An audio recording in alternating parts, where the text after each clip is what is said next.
Gas की कीमतों में गैर मुनसिफाना इजाफों के बायस सीमेंट, घरेलू और कमर्शियल सार्फिन मुल्क में सबसे ज्यादा महंगी गैस खरीदने पर मजबूर हैं, जबकि कैप्टिव पावर प्लांट्स के लिए गैस टैरिफ इजाफे के बावजूद दीगर सार्फिन से कम है।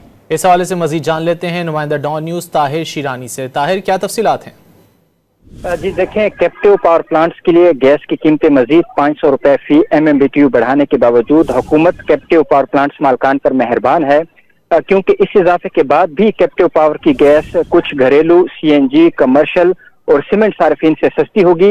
ECC ने गुज़श्ता रोज कैप्टिव पावर प्लांट्स के लिए जो गैस टैरिफ है वो 3000 से बढ़ाकर 3500 रुपए फी MMBTU मुकर्रर करने की मंजूरी दी। इस इजाफे को मिलाकर भी कुछ घरेलू सार्फिन की जो गैस है वो कैप्टिव पावर प्लांट से 700 रुपए फी MMBTU तक महंगी होगी, जबकि सीमेंट 900, कमर्शियल 400 और CNG सेक्टर को गैस कैप्टिव पावर से 250 रुपए फी MMBTU महंगी मिलेगी। सरकारी दस्तावेजात के मुताबिक इस वक्त घरेलू सार्फिन के 2 स्लैब्स का गैस टैरिफ 3800 रुपए से 4200 रुपए फी MMBTU और सीमेंट सेक्टर के लिए गैस सबसे ज्यादा महंगी 4400 रुपए फी MMBTU है। और इसी तरह कमर्शियल सार्फिन की गैस की कीमत भी और CNG सेक्टर की गैस की कीमत भी कैप्टिव पावर प्लांट से ज्यादा है। जी।